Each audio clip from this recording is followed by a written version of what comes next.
அனைவருக்கும் வணக்கம். இந்த பகுதியில் நம்ம பயன்படுத்தக்கூடிய இந்த உண்மையான கேபி ஜோதிடத்தில் அதிர்ஷ்ட புள்ளி அப்படின்ற ஒரு விஷயம் இருக்குதுங்க. ரொம்ப ரொம்ப மிக முக்கியமான ஒரு விஷயம்.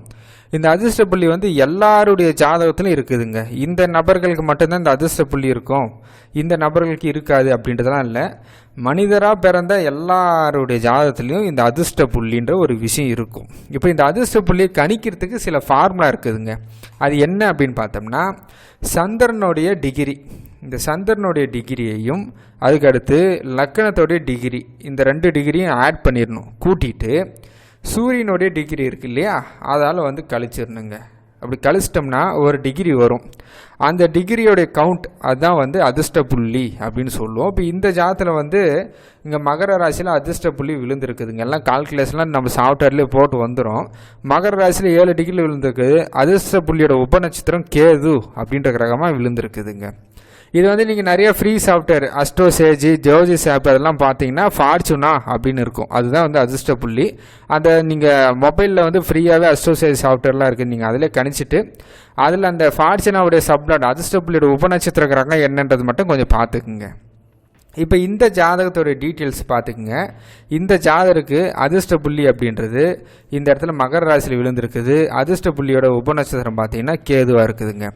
ஓகே, இப்போ இந்த அதிர்ஷ்ட புள்ளி உபநட்சத்திரம் கேதுன்னு சொல்லியாச்சு. இப்போ இந்த கேது வச்சு இவருக்கு என்னென்ன சொல்லலாம் அப்படின்னா, ஃபஸ்ட்டு விஷயம், இந்த நபரே என்னுடைய அதிர்ஷ்டம் சார்ந்த வகையில் என்னுடைய அதிர்ஷ்ட நம்பர் எது அப்படின்னு கேட்குறாருன்னா, கேது அப்படின்றது நம்பர் 1 இதை குறிக்கும். ஃபஸ்ட்டு விஷயம் அதிர்ஷ்ட நம்பர் 1. அதுக்கடுத்து அதிர்ஷ்ட தெய்வம் எது அப்படின்னு கேட்குறாருன்னா, கேதுன்றது நம்ம விநாயகரை குறிக்கும். அதுக்கடுத்து ஆஞ்சநேயரை குறிக்கும்.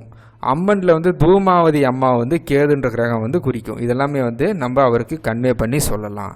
அதுக்கடுத்து கேதுன்ற கிரகத்துடைய கலர் என்னன்னா, நம்ம ஊதாப்பூ கலர், கத்திரிப்பூ கலர், இதெல்லாமே அவருக்கு கன்வே பண்ணி சொல்லலாம். அதுக்கடுத்து அதிர்ஷ்டமான தினம் எது அப்படின்னு கேட்டார்னா, இந்த அதிர்ஷ்ட புள்ளியோட உபநட்சத்திரம் கேது. இவர் ஜாதகப்படி இந்த இடத்துல கும்ப ராசியில் விழுந்திருக்குது. இதோட ராசி அதிபதி சனி. அப்போ அதிர்ஷ்டமான நாள் அப்படின்றது நம்ம சனியை தான் இவருடைய ஜாதகப்படி நம்ம கன்வே பண்ணி சொல்லணும். அதிர்ஷ்டமான நட்சத்திரம் எது அப்படின்னு கேட்டார்னா, அஸ்வினி, மகம், மூலம், இதெல்லாமே அவருடைய அதிர்ஷ்டமான நட்சத்திரம். அதுக்கடுத்து என்ன அப்படின்னா, ஒவ்வொரு வருடமும் சரிங்களா, அந்த கேதுன்ற கிரகம் கும்பராசியில் இருக்குது. கும்பராசிக்கு குரு பயணம் செய்யக்கூடிய அந்த ஒரு வருடம் இவருக்கு அதிர்ஷ்டத்தை தரக்கூடிய வருடம்.